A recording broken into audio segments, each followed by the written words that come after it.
Have you ever struggled to connect with someone who seemed vastly different from you? Or maybe with someone who you thought was pretty similar to you? Maybe you just couldn't understand why they thought or acted the way they did. Maybe you thought you said and did all the right things, but they gave you the brush off. Not good, folks.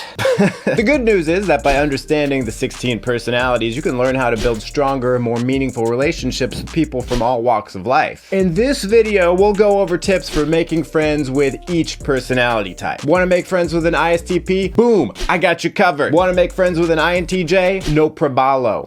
A couple of points first. This video presumes that the individual with whom you are trying to become friends is not a complete stranger, someone you've at least met. We're not cold approaching here. Now, one good general way to make friends is to find people with similar interests. You're watching this video, so unless you clicked by accident, you're probably interested in MBTI. And if you clicked on this by accident, give me a big thumbs up. But anyways, if you become a member of the channel, you'll get exclusive access to my members only Discord server where you can chat with other FJ viewers. It is a small but growing community, and if you're interested, have an extra $5 to spend and want to support the channel, consider hitting the join button or going to infj.me/join. But despite that URL, it's not limited just to INFJs. I just didn't want to buy 16 different link shorteners. You get the point. Let's get started and let's get it started and copyright strike.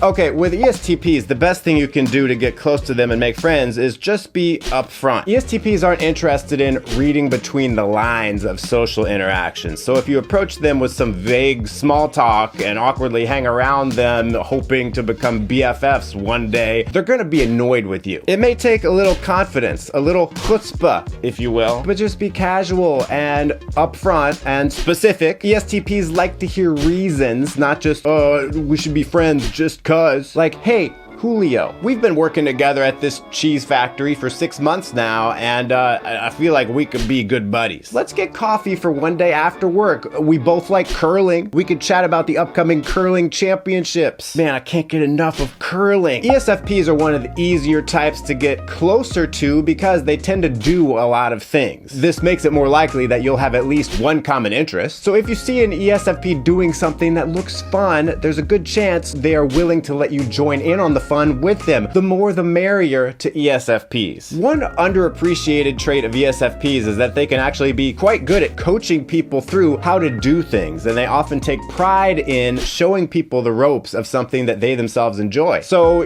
you go up to your ESFP acquaintance and be like, hey, I really like that dance you're doing. If you have time, would you be willing to show me the steps so I can be cool like you? Whatever it is, asking them if they can kind of teach you to do the same thing can get them excited to go through that process with you and become friends. ISTJs, they can feel a little bit difficult to approach because they can often be reserved, and also because, you know, you see an ISTJ and you're like, wow, they're really into, I don't know, whatever it is, accounting.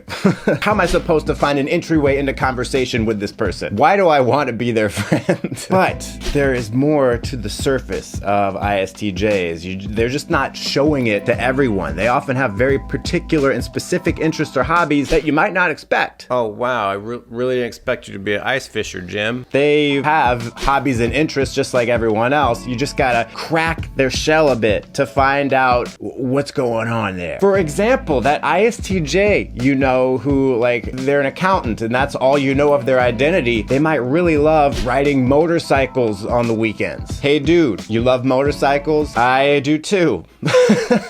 Let's be friends. ISFJs, they're really good at creating this story of their life and all the things that they care about, all the things that are special to them. And part of that story are the specific things that are tied to that story of their life. Remember that. ISFJs, they're very specific people, especially when it comes to things, the details. So once again, just like with the ISTJ, with the ISFJ, you gotta be a bit of a detective. You gotta pay attention to the clues about what kind of story does this ISFJ tell to themselves about their life based on the items around them, like the clothes they wear, or, you know, maybe some accessory that they carry, or, I don't know, a bumper sticker on their car. You can approach an ISFJ and strike up a conversation about these things that you notice. For example, hey, your bumper sticker says, you know, 13.1 or whatever a half marathon is. Are you a runner? Or do you just really like the number 13.1? Google.com. I just Googled Google to get to Google. How long is a half marathon? Not in kilometers, in miles. 13.1, boom, I was correct. At any rate, to become friends, get them telling stories. Because of their hyper-efficient minds combined with their preference for routines and schedules, ESTJs can get very off-put or even put off by people who spend too much time wasting time. You gotta spend time to waste time, that's what I say. So to become friends with an ESTJ, the most important thing is to, therefore, not waste their time. Got it? I'm glad. Okay, so if you wanna hang out with this ESTJ acquaintance, ask them if they wanna hang out. Just get to the point. Better yet, have a good reason for it. Just sort of similar to the ESTP earlier, especially if they can help you. If the ESTJ can be given a task, a reason for you to get together, they can help you with something that's really gonna hook them if they have the time to help you and they don't think it's gonna be a waste of their time. What you can do to really impress them, though, is to think through what you want to say before you bring it to them. Don't get into a conversation with them and spend the entire conversation trying to find out what your point is. Have your thoughts ready to go. Write down some bullet points. Rehearse it in the mirror if need be. Be direct, concise, and to the point, unlike this video. Now, making friends with an ENTJ can be surprisingly easy, but staying friends with them, that's the hard part. Staying married to one, even harder. Let me tell you. Oh, Kevin, cut out that part. But then leave in that part where I say cut it out. But then also leave in that part where I say leave it in to cut it out. But I don't know if you should leave in that last part. So the struggle with staying friends with an ENTJ is that they are progress oriented. They're always working on a project, they're always planning something, or at the very least, they're thinking about how they can make a plan or make progress towards something. So basically what I'm trying to say is because of that, they don't like to keep people around them who bring no value to the relationship. Like, I know, it sounds harsh, but that's the way ENTJs are. They're not going to keep you around if it's like, this is a one-sided friendship, what do I get out of it? And I'm not even saying get out of it like in a utilitarian sense. It's like, well, this person isn't a good business contact. No, it's just like, are you a good friend? That's what everyone wants, but ENTJs will cut you out very fast if they're like, not worth it. Show interest in what they're interested in their goals, in their hobbies, even if it's just like a TV show that they're watching. All you have to do is express that, and then to show that you care, that you're there for them. Congratulate them for their accomplishments. They love that. Don't give them an excuse to cut you off. It may seem like ESFJs are difficult to get close to when you actually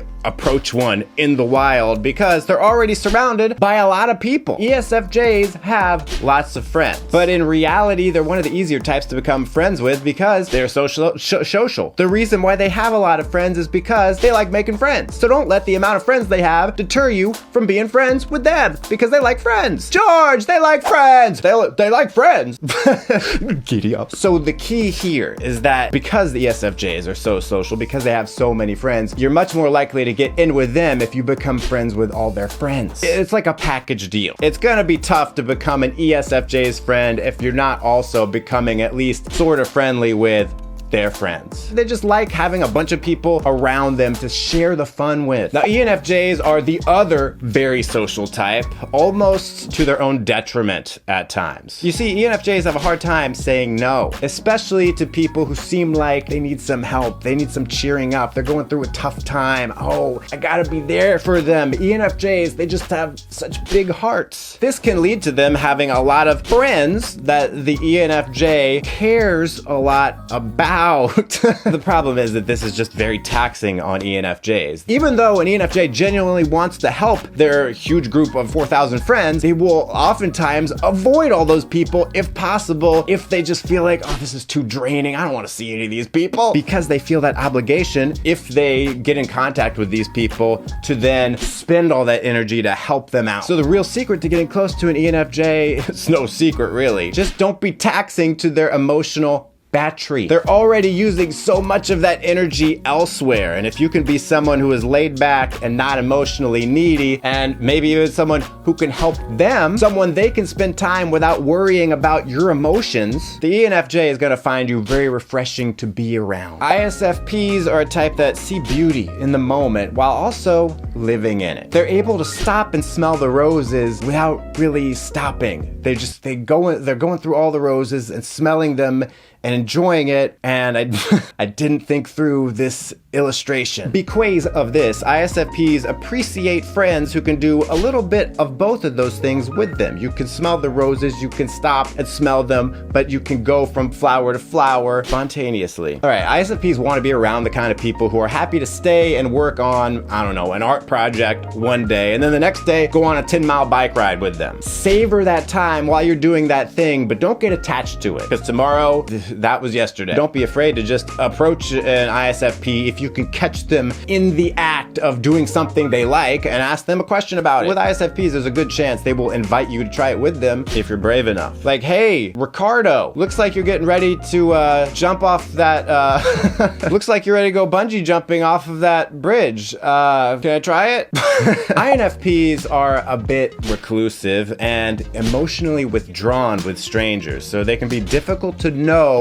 or even read at first, or even at second or third. They can be very difficult to read all the time. This is because they feel things very strongly, but they're also hesitant to express those raw emotions to others because they really don't want to be criticized. It's a little counterintuitive, and I think a lot of people get messed up or mistaken about this, because INFPs, they feel very strongly. Same for ISFPs. They feel the most strongly probably of all the types about anything, and probably express it way less than you would think for a feeling type. To get closer to an INFP, try to be a good listener while also being willing to be okay with their emotional vulnerability and expression. Basically, don't judge them. Make sure you acknowledge it. The worst thing you could do is be dismissive. And they're very sensitive, the INFPs, so make sure you watch how you phrase your responses to what they say, because even accidental dismissiveness can hurt your relationship with them. So when an INFP says, man, I love chili, the food, not the country, but I also love the country, don't get me wrong. If you respond in a way like, sure, like you're not trying to be a jerk or anything, but you're also not like really engaging with that level of emotion that they are putting into this, they're gonna be like, well, this person hates me now. This one's tricky. To get closer to an ISTP, you want to be able to match their laid back energy while also not being afraid to let loose and go crazy sometimes. With ISTPs, they're kind of skittish about getting close to people. In a lot of ways, just doesn't interest them to like spend a lot of mental energy on friendships. I mean, ISTPs, they're focused on doing stuff, on working on things, on their hobbies, on their work, on all the ideas that they have. They don't, it's like the emotional stuff, becoming friends, that's like a big distraction from what I really care about. So the thing with ISTPs is, and it could be a slow process, is to bring something new to their life that is related to the stuff that they're interested in already. So it's like, hey, Giovanni, you seem like a smart guy. I know you know a lot about history and science and such. I'm part of a trivia league. I can send you an invitation to join. Maybe, you could have some fun with that. And then you'll be able to connect with them about that new thing that you introduced them to. INTPs are an interesting type to get close to because they're a mix of intellectualism and creativity. They don't want to be stuck in the tried and true, so they really appreciate a friend who can either come up with novel ideas or who is willing to tag along with their ideas. To get closer to an INTP, be someone who isn't afraid to take an intellectual risk or try out a random idea just for the heck of it. If you want an easy conversation starter, almost anything that begins with what if can get an INTP's brain going. What if everyone on the planet could suddenly fly? Oh my gosh, let's talk about that and be friends.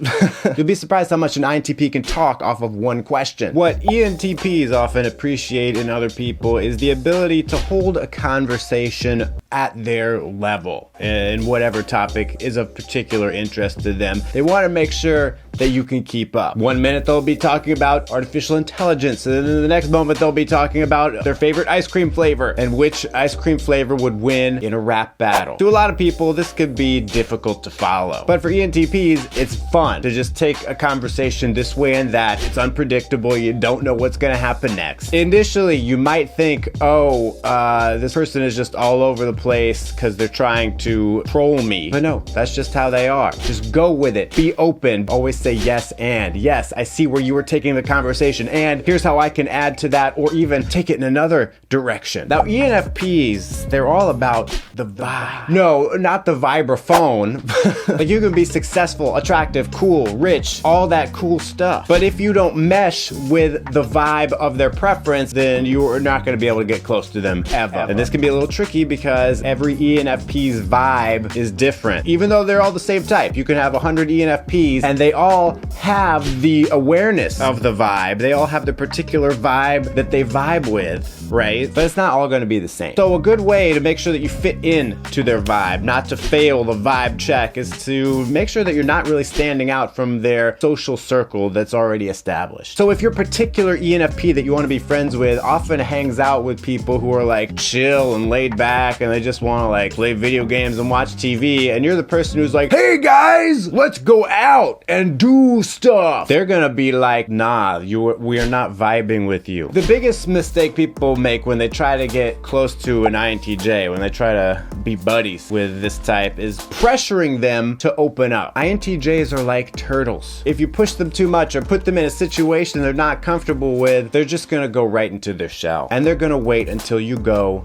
away. So what you can do to get closer to them without scaring them away is, you know, express, hey man, maybe we could hang out sometime, whatever, but you're not putting pressure on them, especially if they push back. If you're like, hey dude, me and my friends are hanging out, you want to join us? And they're like, nah, be like, okay, don't push it. And if you establish contact with this person, you're trying to build that rapport, and they don't want to like hang out or talk at the frequency that you think is good, whether that's every day, every other day, every week, whatever, that's okay. Don't push it. If you can show that you're not going to be a friend who's going to tax their energy or time, which is very valuable, precious resource to them, there is a much higher chance that eventually they will naturally reach back out to you when they have the free time. And once you do have a positive interaction with the INTJ, then that just feeds into a loop, and they will be even more likely to reach out again. So it's a little bit like a snowball. It might take a while to get it going, but after a while you'll be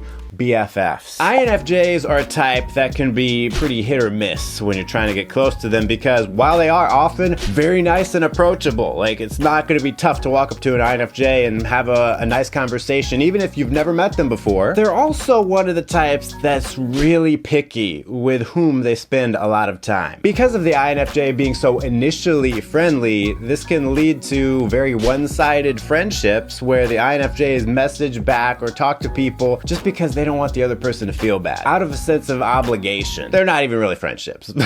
What INFJs appreciate are people who are like them, who are very aware of the energy of social situations and interactions. If an INFJ is tired or doesn't want to talk, it's difficult for them to just be like, hey, I'm tired, I don't want to talk. So when there's someone there, like you maybe, who can read them a bit and get the hint that they need a break, they're really gonna appreciate that. Like if you've been texting them and suddenly they're just sending you 1 or 2 word responses to your last few texts, it's time to take a breather. If you can just feel they are not reciprocating your energy, give them some space. Don't take it personally. It's going to be a lot easier to become friends with an INFJ if they can see that you are putting in the effort to read their emotional state. Don't put them in a position where they have to just come out and say it. Thanks for watching, and until next time, stay cool and attractive.